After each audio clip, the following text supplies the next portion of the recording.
திருக்குறள் அறிவு என்பவர் நேற்று முழுவதும் செய்தி சேனல்களில் ரொம்ப பாப்புலராக இருந்தார். யாரா இவர் அப்படின்னு பார்த்தா, விஜய்க்கு கொள்கை பாடல்களையும் விஜயை புகழ்ந்து போற்றும், அதாவது விஜய் கட்சிக்கான பாடல்கள்லாம் இவர் எழுதியிருக்காரு. இவர் நேற்று என்ன பண்ணியிருக்காரு, தலைமைச் செயலகம் முன்பு போய் போராடி இருக்கார். எதுக்காக அப்படின்னு சொன்னால், நீட்டு தேர்வு, அந்த காக்ரோச் ஜனதா பார்ட்டி கட்சி இளைஞர்கள் டெல்லியில் போராடுறாங்கல்ல, அவங்களுக்கு ஆதரவு தெரிவித்து இங்கே மாணவர்கள் போராடி இருக்காங்க. அதை டிவிக்கு அரசின் போலீஸார் குண்டு கட்ட அந்த இளைஞர்களை தூக்கி கொஞ்சம் அடக்குமுறையோட கைது பண்ணியிருக்காங்க. இதை எதிர்த்து இவர் தலைமைச் செயலகம் முன்பு போய் போராடிருக்கார். திருக்குறள் அறிவு, விஜய் வெளியில் வாங்க, போலீஸாரை வச்சு அடக்குமுறையாக பண்ணுறீங்க அப்படி இப்படின்லாம் கத்திருக்கார். உடனே போலீஸார் அந்த திருக்குறள் அறிவை குண்டு கட்டா தூக்கிட்டு போயிருக்காங்க. நீட்டை எதிர்த்து போராடுறாந்தா இவர் ஆளுநர் மாளிகை முன்புல போராடணும், இவர் எதுக்கு தலைமைச் செயலகம் முன்பு போய் போராடுறாரு அப்படின்னு எனக்கு ஒரு டவுட்டு. அப்புறம் தொடர்ந்து வீடியோ பார்க்கும்போது தலைமைச் செயலகத்துக்குள்ளே அவர் போகிறாரு. போகும்போது பத்திரிகையாளர்கள்லாம் கேட்குறாங்க, எதுக்காக இந்த போராட்டம் அப்படின்னு சொன்னால், மாணவர்கள் மீது போலீஸார் அடக்குமுறை பண்ணியிருக்காங்க, அது ஜனநாயகத்துக்கு எதிரானதுன்னு சொல்கிறார்.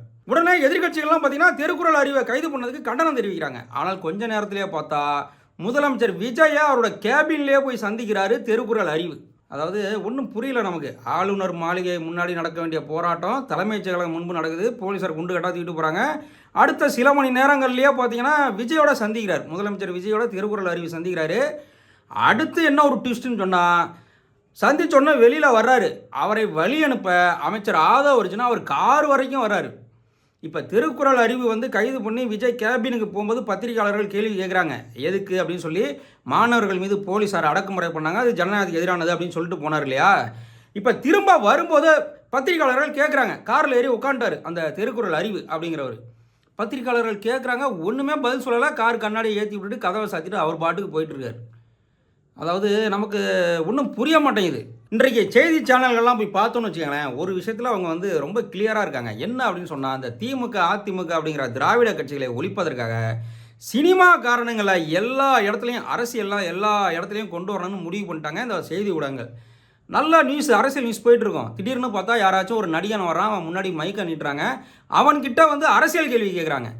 நடிகர்கள்கிட்ட அரசியல் கேள்வி கேட்கணும்னு என்ன இருக்குது, அதை அவங்க செய்தி ஊடகங்களில் போட்டு ரொம்ப பெருசாகிறாங்க. அப்படியே பார்த்தீங்கன்னாக்கா இப்போல்லாம் ரீல்ஸ் தானே, அப்படியே பரவுது, பொதுமக்கள்கிட்டலாம் பரவுது. அரசியலுக்கு யார் வேண்டுமானாலும் வரலாம் தான், ஆனால் இந்த செய்தி ஊடகங்கள் பண்ணுற வேலை இருக்குது பாருங்களேன்.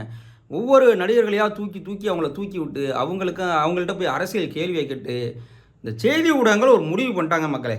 அதாவது தமிழ்நாட்டு மக்கள் சினிமா பைத்தியம், இவங்க தலையில் சினிமாக்காரர்களை கட்டிடணும் அப்படின்னு நல்லா முடிவு பண்ணிட்டாங்க. நிறைய செய்தி ஊடகங்களை பார்க்கும்போது அது நல்லா தெரியுது. அதனால் இந்த திருக்குறள் அறிவு, விஜய், ஆதவ் அர்ஜுனா இந்த சம்பவத்தெல்லாம் பார்க்கும்போது ஒரு சந்தேக கண்ணோடு தான் பார்க்க வேண்டியதாக இருக்குது. அன்பார்ந்த பெற்றோர்களே, உங்கள் குழந்தைகளை சினிமா பைத்தியங்கள் ஆகாமல் பார்த்துக்கங்க. இது சினிமா நடிகர்கள் நினைக்கிறாங்களோ இல்லையோ, நிறைய செய்தி ஊடகங்கள் முடிவு பண்ணிட்டாங்க, நல்லாவே தெரியுது. நம்ம குழந்தைகளை சினிமா பைத்தியமாகாமல் ஓரளவுக்காச்சும் அரசியல் சொல்லி கொடுத்து, அதுவும் நிறைய குழந்தைகள் பார்த்தீங்கன்னா கேட்குறாங்க, எங்களுக்கு எதுக்கு பழைய கதை அப்படின்னு கேட்குறாங்க. அது உண்மையாகவே இருந்தாலும் அந்த பழைய கதை தெரியலன்னு வச்சுக்கோங்களேன். இங்கே ஒரு அமைப்பு இருக்குது, இங்கே ஒரு சிஸ்டம் ஒன்று இருக்குது, மீண்டும் உங்களை அந்த பழைய காலத்துக்கே கொண்டு போயிடும். அதுக்காகத்தான் திமுக காரன்லாம் போராடிட்டு இருக்கான். திமுக காரெல்லாம் அவ்வளோ தியாகம் செஞ்சுருக்கான். ஆனால் இன்றைக்கு திமுக காரன் செஞ்ச தியாகம் ஒன்றுமே உங்களுக்கு தெரிய மாட்டேங்குது. கேட்டால் பழைய கதைங்கிறாங்க. திமுக காரன் தான் இடஒதுக்கீட்டுக்காக போராடுனா, இந்தியா பூரா இடஒதுக்கீடு வந்தது. திமுக காரன் தான் இந்தியை எதிர்த்து போராடுனா, ஜெயிலுக்கெல்லாம் போனான். 2 வருஷம் 4 வருஷம், நேற்று தான் கல்யாணம் ஆயிருக்கும், இன்றைக்கி ஜெயிலில் போய் 4 வருஷம் 5 வருஷம் இருந்துட்டு வந்தான் மொழி போருக்காக. திமுக காரன் பண்ண தியாகத்தினால தான் இன்றைக்கி சொகுசாக இருக்கும் மக்களே. அதனால் பழைய வரலாறு உங்களுக்கு தெரியாட்டியும் பரவாயில்ல, இந்த செய்தி ஊடகங்களின் இந்த சினிமாக்காரர்கள் திணிப்பெல்லாம் நம்பிடாதீங்க. நம்பி சினிமாக்காரர்களை நம்பி வாழ்க்கையாக இழந்துடாதீங்க. எதிர்கால தலைமுறை நாசமாக போயிடும். அப்புறம்